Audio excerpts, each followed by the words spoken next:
नमस्कार दोस्तों। कभी कभी यह विवाद किया जाता है कि सत्य एवं सौंदर्य दोनों एक दूसरे के अनुरूप शब्द हैं अथवा नहीं। कोई सत्य को व्यक्त करने के लिए स्वेच्छापूर्वक सहमत तो हो जाता है, परंतु सत्य सदैव सौंदर्यमयी नहीं होता। सत्य प्रायः अद्भुत एवं अप्रिय होता है। तो फिर सत्य एवं सौंदर्य को साथ साथ किस प्रकार व्यक्त किया जा सकता है, इसी बात को समझने के लिए आइए एक रोचक कहानी सुनते हैं। एक बार एक पुरुष को, जिसका शरीर तो अत्यंत सुगठित और बलवान था, परंतु चरित्र अत्यधिक संदेह युक्त था, एक सुंदर युवती से प्रेम हो गया। वह युवती केवल दिखने में ही सुंदर नहीं, वरन आचरण में संत स्वभाव की भी थी।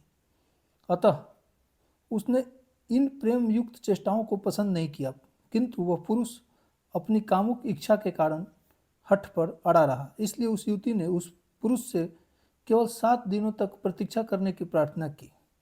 उसने एक समय निश्चित कर दिया जिसके पश्चात वह पुरुष उससे भेंट कर सकता था। वह सम्मत हो गया और उसने प्रबल आशाओं के साथ निश्चित समय की प्रतीक्षा करना आरंभ कर दिया। किंतु उस संत स्वभाव वाली युवती ने परम सत्य की यथार्थ सुंदरता दिखलाने के लिए एक अत्यधिक शिक्षाप्रद विधि का सहारा लिया। उसने उदर स्वच्छ करने वाली औषधियाँ, जुलाब अधिक मात्रा में ले ली और 7 दिनों तक उस युवती को लगातार दस्त होते रहे। उसने जो कुछ भी भोजन किया वह सब उल्टी के रूप में निकलता रहा। यही नहीं, उसने सारे दस्त और उल्टियाँ यथोचित पात्रों में एकत्रित कर लिए। इन औषधियों को अधिक मात्रा में लेने के कारण वो तथाकथित सुंदर युवती कृशकाय, दुबली पतली होकर हड्डियों का एक ढांचा मात्र रह गई। उसका रंग काला पड़ गया और उसके सुंदर एवं आकर्षक नेत्र धंस गए। इस प्रकार निश्चित समय पर वह उत्साहपूर्वक उस आकुल व्यक्ति की प्रतीक्षा करने लगी।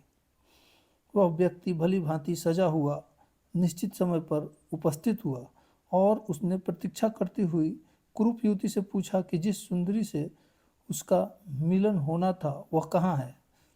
वह उस युवती को देखकर पहचान ही नहीं सका कि यह वही सुंदरी है जिसके लिए वह कामना कर रहा था। उस युवती ने यद्यपि बारंबार अपनी पहचान पर बल दिया, परंतु उसकी दयनीय दशा के कारण वह पुरुष उसे पहचान न सका। अंत में युवती ने उस शक्तिशाली व्यक्ति से कहा कि उसने अपनी सुंदरता के संगठकों को अलग करके बर्तनों में एकत्र कर लिया है। युवती ने यह भी कहा कि वह सौंदर्य के उन रसों को भोग सकता है।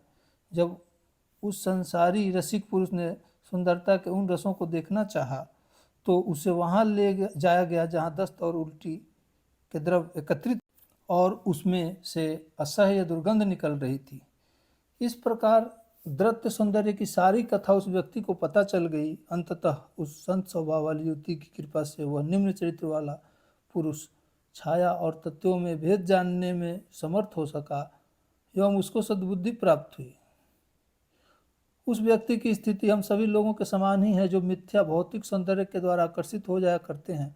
ऊपर वर्णन की गई युवती का शरीर उसके मन की इच्छा के अनुसार सुंदर था, परंतु वास्तव में वह उस अस्थायी भौतिक शरीर और मन से पृथक थी। तथ्य तो यह है कि वह एक चिन्मय स्फुलिंग थी और उसकी मिथ्या त्वचा के द्वारा आकर्षित होने वाला वह प्रेमी भी ऐसा ही था।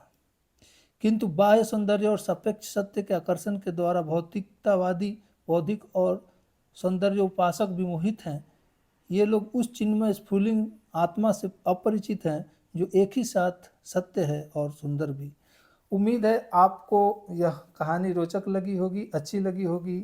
अगर पसंद तो लाइक करें, चैनल पर नए हैं तो चैनल को सब्सक्राइब करें। Thank you so much for watching.